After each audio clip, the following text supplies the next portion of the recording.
I'm back. Say it again. What part of this movie is your best and what part is your worst? Let's everybody together with this mind.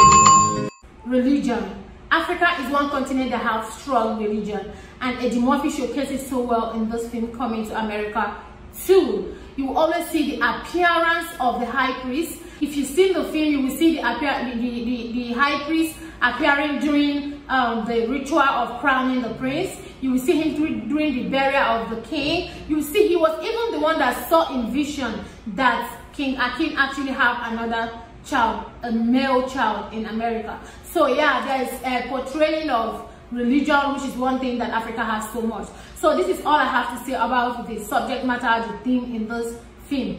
So next, I'm going to be appreciating everything Eddie Murphy did in this film. First of all, I'm going to talk about culture. Eddie Murphy displayed culture so well. He brings Africa to the limelight. He displayed the beauty of African culture. When we talk about culture, we always remember that it is people's ways of life. For you to identify culture, the first thing you identify is the language. The uses of language is wonderful. The people, the characters from Queens, we are actually speaking their American English. The characters that came from America, and those of them in Africa from the Kingdom of Zamunda have that African accent, and that is a wonderful thing. Even Eddie Murphy tries so much to, you know, portray that African language, that diction. So I give it to them, especially my favorite character, Miranda. The girl is from South Africa, and I love so much that she made Africa proud. She made her country proud by speaking out in African tune. That's so wonderful. Thank you, Eddie Murphy. Another thing is costume. Costume that I've talked about. The costume is the clothes they wear, the display. It was so wonderful. The African fabrics was, at first, I give it out to whomever actually is the designer, whomever is the costume maker, whomever actually bring the thought of that costume. The use of fabric, especially at the ending part of that movie, is so amazing. The only place I felt that the author costume is during when they introduced the character of Mobanta, that is the daughter of General Izzy, when they brought her to the scene.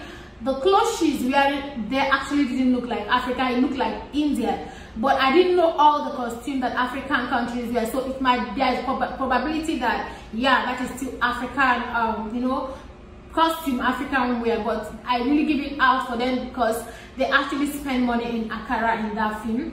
And another thing is hairstyle. I love the fact that their hairstyle, we are all Africans, you know, putting out that afro, different kind of, you know, telling the world that look, we can design our afro to whatever we want. Another thing I want to talk about is music. I like the fact that they embedded African music as a background music in that film. The hitting of the drums, the gong is amazing. The shouting of hurrah! That's Zulu or something. That is so amazing, and I like it. I like the fact that they embedded African music into the film, making it look like, yeah, it's African. Well, another thing I want to talk about in the culture is the dance. The dance is amazing, but I didn't see any Nigerian dance anyways, but they did a lot of beautiful African, you know, dance step as well as American dance step, because this is inculcation of two culture. We have culture clash there, kind of two cultures are there. So wherever you see African, beside it you see the American, because it's now two family in season 2. Next is my criticism. I really have a whole lot of questions to ask Eddie Murphy and his crew. My first question is, why is the plot of this movie short? I expected more. I don't know about other people. I expected it to be lengthy, at least, to have a whole lot of development of characters. A whole lot of characters were not developed, and I keep asking, why bring in such unique character if you know you're not going to develop them? I feel like the movie is super short. Next question is, how did King Joffa know that Akin has another child in America? They never open it up to us. At least if it is by vision of the high priest, we should have at least know, how did the king know that his son has a son in America? The movie just started, and the next thing you have a son, you have to find the son. How did you know? They never developed that part. They never tell us how they came to know that part. Next question is, when King Akin met Level, his son, it was so easy. I feel like they should have put out scenes where he's trying to convince him that it's his son and the boy is running away. I feel like they would have gone to check properly, is this my son? I feel like Level would have made it difficult for his father to find him, thereby developing the plot of the story. The same day he found Level is the same day they traveled back to America. That is so not real at all. He met Level when he was selling those tickets. Level took him home to his mother, and over there they just traveled to America. Yes, it's just so not real. It's just so not real, because they're supposed to put scenes where Level will say, stop talking to me, where have you been for 30 years, you dropped me out for 30 years, I've been suffering in the stream and in the streets, and the king trying to make it up to him, then later takes him back to Africa. But reverse is the case. I feel like that plot is omitted. Eddie Murphy, why? Next question is, the king dying on his burial, planning his burial to die on his burial is so unreal. I feel like death is something that we don't know when it comes. So how was the king able to know he's going to die that day and decide to be part of his burial? It's just so, that part is just so fake. I've never heard of that in my entire life. So Eddie Murphy, you need to answer what happened. Was there a prophecy or something? We don't know. He died when he wants. Who died when they want to die?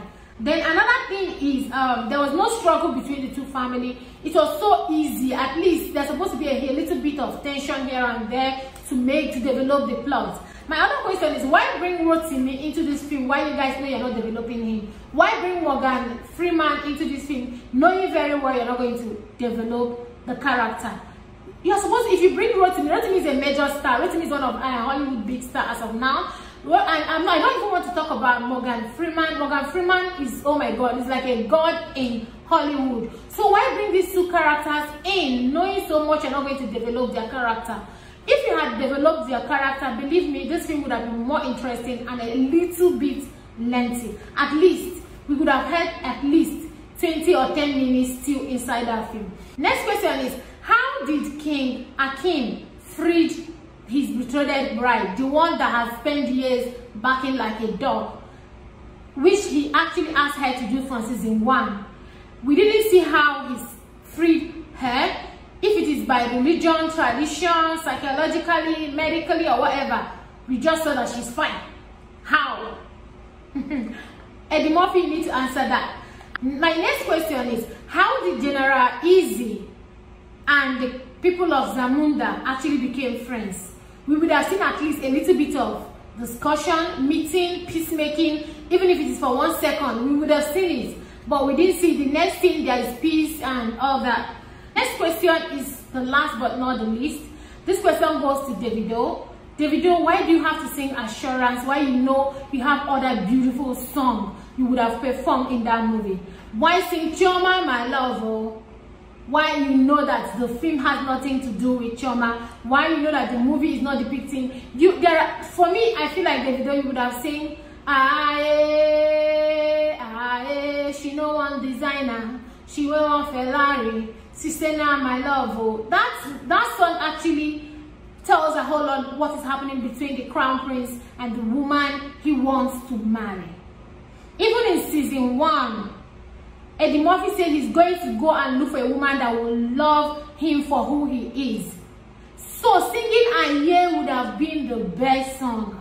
But than singing Chioma, my love, like I feel like that song is so unnecessary. I have a whole lot of questions to ask, but I'm going to be stopping here today. I want you to drop a comment telling me what part of this movie is your best and what part is your worst. Stay blessed and stay safe. Bye.